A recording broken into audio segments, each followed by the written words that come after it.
حضرت عثمان غنی رضی اللہ تعالی عنہ نے ایک دن نماز فجر ادا کرنے کے بعد فرمایا، لوگو ایک ہی وقت میں دو آدمیوں کی روح نکل رہی تھی، ایک رو رہا تھا دوسرا مسکرا رہا تھا۔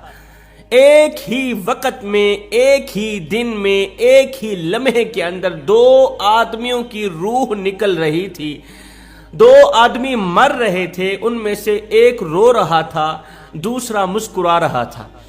فرمایا، کیا تم جانتے ہو کہ رونے والا کیوں رو رہا تھا اور مسکرانے والا کیوں مسکرا رہا تھا؟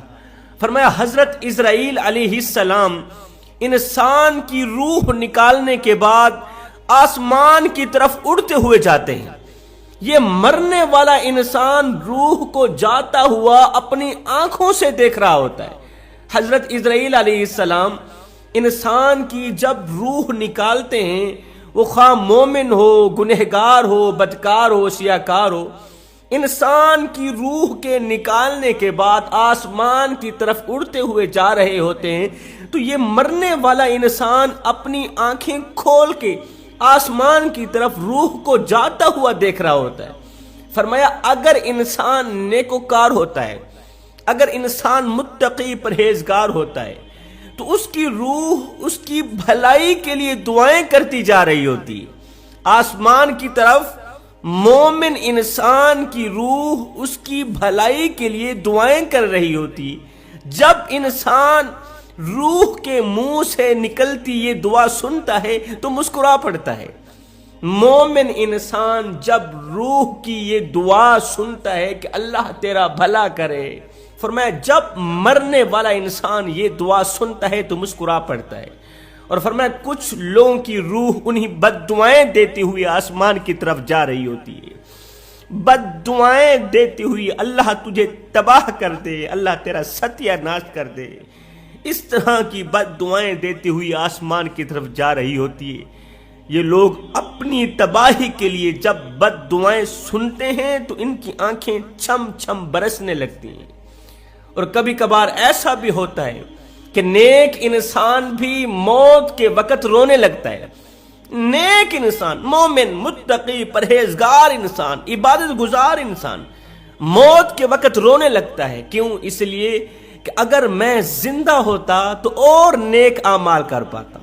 فرمایا تین لوگوں کو موت کے وقت تکلیف محسوس نہیں ہوگی، روح کے نکلتے وقت انہیں پتہ بھی نہیں چلے گا کہ روح نکلی بھی ہے یا نہیں نکلی۔ وہ کون سے تین لوگ ہیں؟ فرمایا نمبر ایک، وہ بادشاہ جس نے اپنے فتنے سے لوگوں کو محفوظ کر رکھا ہے، وہ بادشاہ جس نے اپنے فتنے سے لوگوں کو محفوظ کر رکھا ہے، خدا کی مخلوق پر دبدبا نہیں ڈالتا، اختیارات ہونے کے باوجود بھی روپ نہیں جماتا۔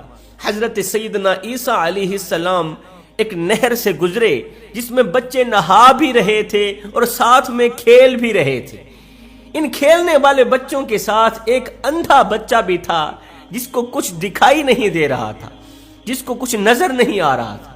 اب دوسرے بچے اس نابینا بچے کو پانی کے اندر غوطہ دیتے اور ادھر ادھر بھاگ جاتے، اسے کافی زیادہ تنگ کر رہے تھے، نابینا بچے کو کافی زیادہ پریشان کر رہے تھے۔ حضرت سیدنا عیسیٰ علیہ السلام نے نابینا بچے کی جب بے بسی دیکھی تو دل رحم سے بھر آیا، اللہ تعالیٰ سے دعا فرمائی کہ اللہ اس کی بینائی اسے واپس کر دے۔ اللہ تعالیٰ نے جناب عیسیٰ علیہ السلام کی دعا کو قبولیت کا شرف عطا کرتے ہوئے بچے کی بینائی اسے واپس کر دی۔ بینائی کے ملتے ہی اس بچے نے جیسے ہی آنکھیں کھولیں تو فوراً ہی ایک بچے پر جمپ لگایا، پانی کے اندر ہی اسے مار دیا۔ جیسے ہی اس نے آنکھیں کھولی تو فوراً ہی ایک چھوٹے سے بچے پر جمپ لگایا، پانی کے اندر ہی اندر اسے مار دیا۔ پھر دوسرے کو پکڑا، اسے بھی مار دیا، تیسرے کو پکڑا، اسے بھی پانی کے اندر غوطے دے دے کر مار دیا۔ عیسیٰ علیہ السلام نے یہ سب کچھ دیکھ کر اللہ سے دعا فرمائی، اللہ اس کی بینائی واپس لے لے، مالک یہ تو تباہی پھیرتا جا رہا ہے، یہ تو بچوں کو مارتا چلا جا رہا ہے۔ مولا اس بچے کو ویسا ہی کر دے جیسا یہ پہلے تھا، تاکہ بچے اس کے فتنے سے محفوظ رہ سکیں۔ اللہ تعالیٰ نے جس کو جس حال میں رکھا اسی میں اللہ کی حکمت واضح ہے۔ ایک ظالم بادشاہ کسی اللہ والے کے پاس گیا، کہا میرے لیے عبادت کے لیے بہترین وقت کون سا ہے؟ فرمایا نیند کا وقت تمہارے لیے بہترین وقت ہے، اس لیے کہ لوگ تیرے فتنے سے محفوظ رہ سکیں۔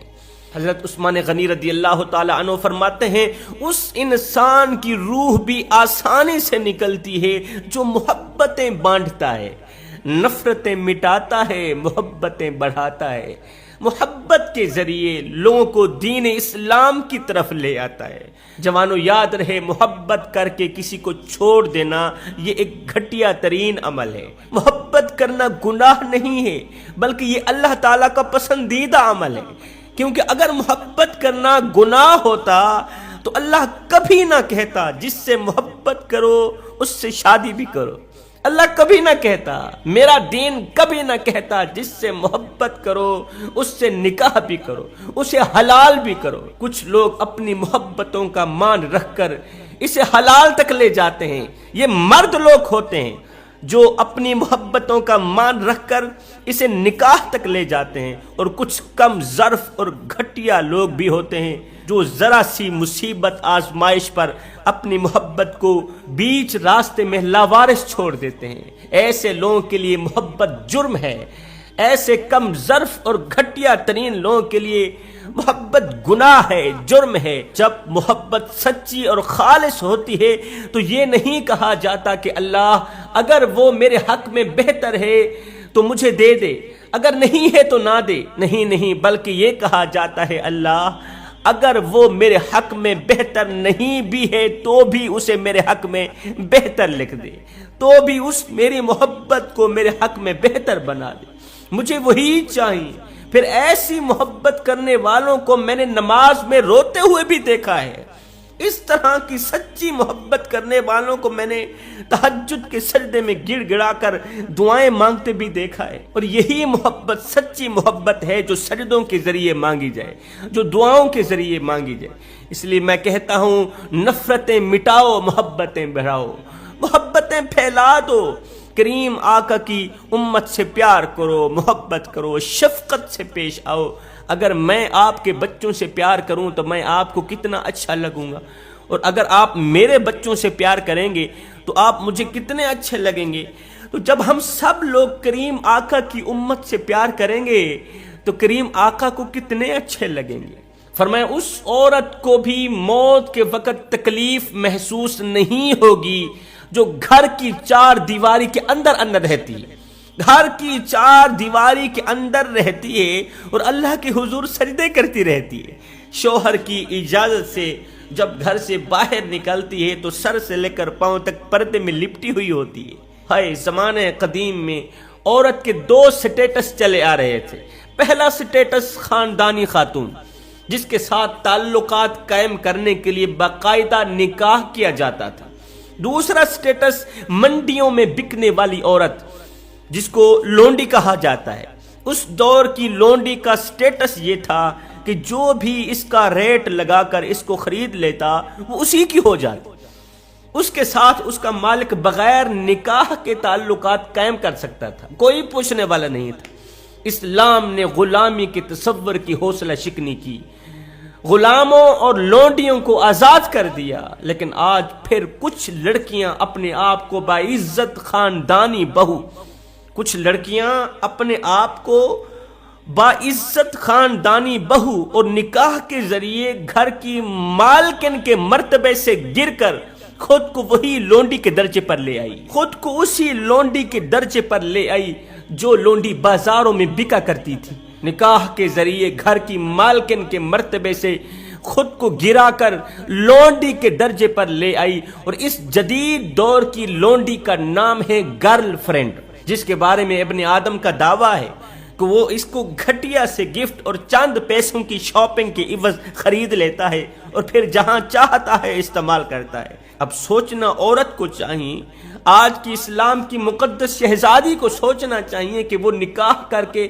باعزت مالکن بننا چاہتی ہے یا گرل فرینڈ بن کے لونڈی بننا چاہتی ہے، یہ گرل فرینڈ بن کے بوڑھے باپ کی عزت کی دھچیاں اڑانا چاہتی، بوڑھے باپ کی عزت والی پگڑی خاک میں ملانا چاہتی ہے۔ یہ آج کل کی لڑکی کو سوچنا چاہیے۔ میں دعا کرتا ہوں اللہ تعالی ہمیں اچھی نصیحتوں پر عمل کرنے کی توفیق عطا فرمائے۔ آمین ثم آمین، وما علینا الا البلاغ المبین۔